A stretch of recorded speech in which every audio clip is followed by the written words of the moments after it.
UP के मुरादाबाद से एक दिल दहला देने वाली वारदात सामने आई है, जहां इंजीनियर से यूट्यूबर बने एक युवक ने अपनी बहन की चाकू से गोद कर हत्या कर दी। इतना ही नहीं, मां पर भी जानलेवा हमला किया, जिसमें वो गंभीर रूप से घायल हो गई। घायल मां को अस्पताल में भर्ती कराया गया। मौके पर पहुंची पुलिस ने मामले की पड़ताल की तो आसपास के लोगों ने बताया कि भाई बहन ने गुरुग्राम से आकर अपनी मां के साथ होली का त्योहार बड़ी धूमधाम के साथ मनाया था। दोनों वापस जाने की तैयारी कर रहे थे कि भाई ने इस वारदात को अंजाम दे डाला। आपको बता दें कि मझौला के बुद्धि विहार सेक्टर 2 में रहने वाली नीलिमा का बेटा हार्दिक और बेटी हिमशिखा होली मनाने के लिए घर आए थे।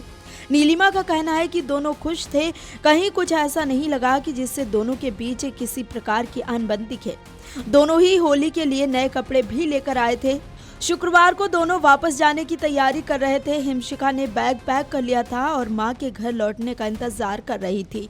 दोपहर करीब 1:30 बजे हार्दिक रसोई में गया और चाकू लेकर बहन पर हमला कर दिया। शव देखकर लग रहा था कि 40 से ज्यादा वार किए गए हैं। रसोई, दोनों कमरे और घर के आंगन में भी खून पड़ा मिला। इससे साफ है कि हिमशिखा अपनी जान बचाने के लिए दौड़ी है। शव के पास ही खून से सना चाकू भी मिला है। जानकारी के मुताबिक हिमशिखा का पैक बैग बरामदे में मिला है, जबकि उसके पास ही जूते भी पड़े मिले हैं। बरामदे, रसोई, कमरे और बेड पर भी खून पड़ा मिला।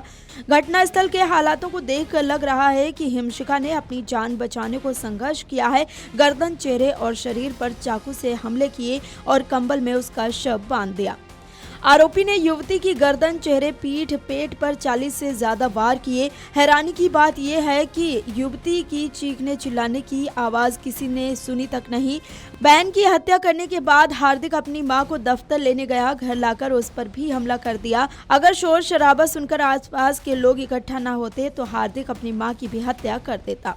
घटना की जानकारी मिलते ही पुलिस मौके पर पहुंची और आस पड़ोस के लोगों से बातचीत की। उन्होंने बताया कि नीलिमा यहां अकेली रहती थी। उनका बेटा और बेटी गुरुग्राम में रहते थे। नीलिमा सुबह दफ्तर चली जाती थी और शाम को ही वापस आती थी। परिवार आस पड़ोस के लोगों से ज्यादा बातचीत नहीं करता था। बता दें कि 25 साल की हिमशिखा की उसके 25 साल के भाई ने चाकू से गोदकर हत्या कर दी। दोनों भाई बहन गुरुग्राम में एक ही मकान में रहते थे और 3 मार्च को दोनों साथ में होली का त्योहार मनाने आए थे।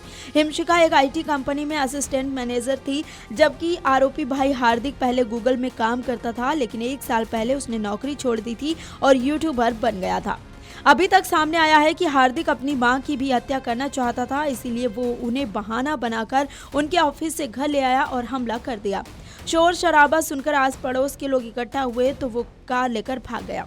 घटना के मूल में बताया जा रहा है कि हार्दिक पुणे निवासी एक दूसरे समुदाय की लड़की से शादी करना चाहता था। नीलिमा और उसकी बेटी हार्दिक की शादी के लिए तैयार नहीं थे।